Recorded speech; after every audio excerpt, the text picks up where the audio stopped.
चाकू से किया ताबड़तोड़ वार, फिर बेरहमी से मारता रहा लात और आखिर में पत्थर से कुचलकर खत्म कर दी एक जिंदगी। देश की राजधानी दिल्ली के शाहबाद डेयरी के रोंगटे खड़े कर देने वाले हैवानगी से भरे इस सीसीटीवी फुटेज ने पूरे देश को झकझोर कर रख दिया है। 16 साल की नाबालिग साक्षी की इस खौफनाक हत्या की वारदात को अंजाम देने वाले की पहचान हुई 20 साल के साहिल के रूप में। जांच में यह बात सामने आई कि दोनों रिलेशनशिप में थे, लेकिन हत्या से एक दिन पहले दोनों में झगड़ा हुआ और फिर साहिल ने साक्षी के खून से इस कहानी के दर्दनाक अंत की इबारत लिख डाली। आरोपी साहिल ने घनी आबादी वाले इलाके में साक्षी पर पहले बेतहाशा चाकू से कई बार वार किए, इसके बाद पत्थर से भी कई बार हमले किए। पूरी वारदात पास में लगे सीसीटीवी कैमरे में कैद हो गई। फुटेज में दिखा कि साक्षी गली की एक दीवार से चिपकी खड़ी दिख रही है और साहिल उस पर ताबड़तोड़ चाकू से लगातार वार कर रहा है। लड़की के जमीन पर गिरने के बाद भी साहिल नहीं रुकता। वो इसके बाद साक्षी पर सीमेंट का स्लैब फेंक देता है और फिर लात मारकर वहां से भाग जाता है। हालांकि हैरान कर देने वाली बात तो ये थी कि जब साहिल हैवानियत की सारी हदें पार कर रहा था, तब उस गली से गुजर रहे लोग तमाशबीन बने देखते रहे, लेकिन किसी ने ना ही साहिल को रोकने की कोशिश की, ना साक्षी को बचाने की, और आखिर में उसी जगह साक्षी ने दम तोड़ दिया। वहीं साहिल हत्याकांड को अंजाम देकर वहां से रफू चक्कर हो गया और बुलंदशहर में अपने रिश्तेदार के घर पहुंच गया, जहां उसने पूरी रात बिताई। हत्या के कुछ घंटों बाद साहिल को उत्तर प्रदेश के बुलंदशहर से गिरफ्तार कर लिया गया, जिसके बाद उसे कड़ी सुरक्षा के बीच मेडिकल परीक्षण के लिए अस्पताल ले जाया गया। वहीं साक्षी के माता पिता पर अपनी बेटी की दर्दनाक हत्या के बाद दुखों का पहाड़ टूट पड़ा है। उन्होंने न्याय की मांग करते हुए साक्षी के हत्यारे साहिल को फांसी देने की मांग की है। ऐसे सोचा कि क्या पता बच्चे में से झगड़ा हुआ, का दो थप्पड़ की बात होगी। हमने कहा जा तू यहाँ बार आती है, मत आना।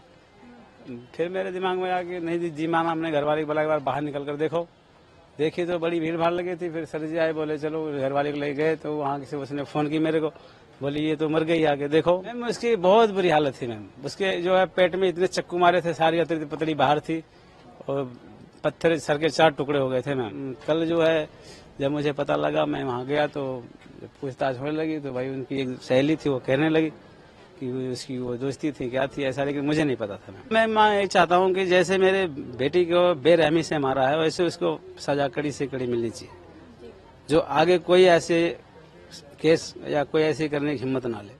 भी अच्छे से मैं बात किया हूँ। 1:30 बजे मुझे कोई बात होती, घटना होती, जरूर मुझे बताती ये मेरे साथ घटना बतने वाली है। अच्छे से मेरे से बात की तो ऐसे कौन मार देगा। बोली वो, फिर लड़की चली गई घबरा के, तो मुझे विश्वास नहीं था। फिर मैं बाहर निकली कि अच्छा देखी क्या बात हो गई। बाहर गई तो वहाँ सब जनता भीड़ लगा रखी। फिर मुझे पुलिस वाले, तब तक पुलिस वाले आ गए, बोले चलो तुम जय भगवान के ऑफिस की हैं। मैंने कहा किस लिए सर? बोले तुम गाड़ी में बैठो, चलो फटाफट, यहाँ में लड़की किसी ने मार दिया। तब मेरे आदमी गए वहाँ पर। थाने में बंद होगा तो छूट जाएगा ही।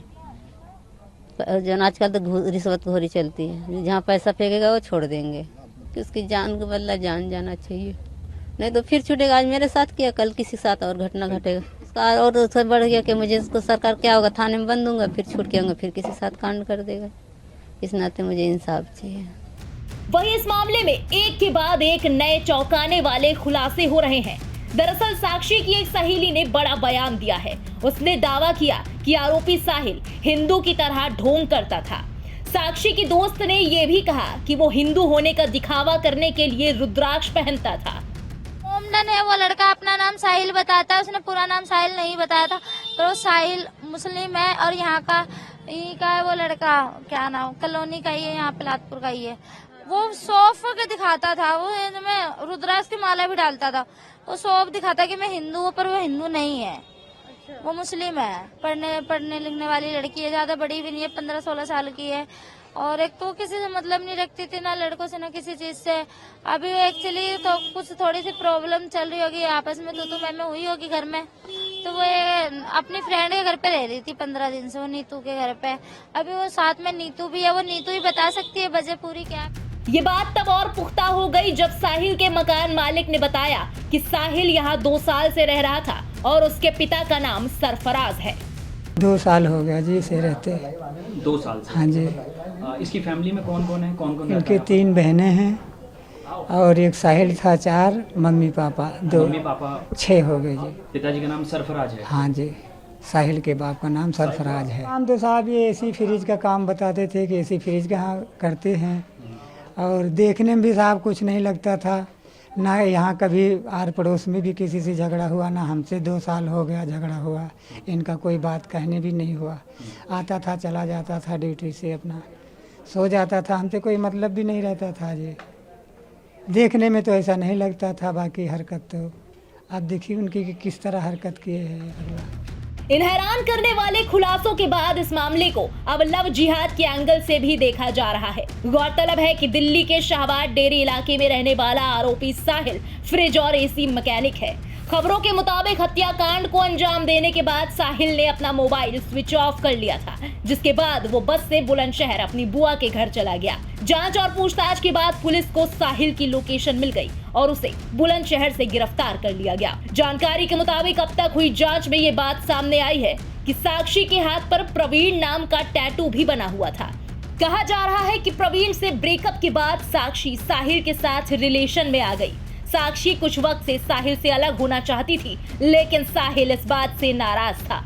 हत्या से पहले दोनों के बीच झगड़ा भी हुआ था, जिसमें लड़की ने साहिल को पुलिस में शिकायत करने की धमकी भी दी थी। साहिल इसी बात से साक्षी से नाराज चल रहा था और इसके बाद साहिल ने इस घटना को अंजाम दे डाला। बहरहाल इस हत्याकांड ने जहां एक तरफ हर किसी को झकझोर कर रख दिया है, तो वहीं इस घटना ने दिल्ली में लड़कियों की सुरक्षा पर कई बड़े सवाल भी खड़े कर दिए हैं कि आखिर कैसे सरेराह किसी लड़की की यूं बेरहमी से हत्या कर कोई आसानी से फरार हो जाता है और आसपास खड़े लोग तमाशबीन बने पूरी हत्या को चुपचाप देखते रहते हैं। पहले निर्भया, फिर अंजलि और अब साक्षी। क्या किसी बेटी की जान की कीमत दिल्ली में अब कुछ नहीं रह गई? वहीं ज्यादातर प्रेम प्रसंगों के चलते और उसमें सामने आते लव जिहाद के एंगल ने भी इन मामलों को और संगीन बना दिया है। फिलहाल अब देखना ये होगा कि साक्षी के हत्यारे को उसके जुर्म की कड़ी सजा कब मिलती है। इसी के साथ इस खबर में अभी के लिए बस इतना ही। इस मामले से जुड़ी तमाम लेटेस्ट अपडेट्स और देश प्रदेश की तमाम बड़ी और लेटेस्ट खबरों के लिए सब्सक्राइब करना ना भूलें इंडिया पब्लिक खबर के YouTube चैनल को, और बेल आइकन दबाना बिल्कुल ना भूलें।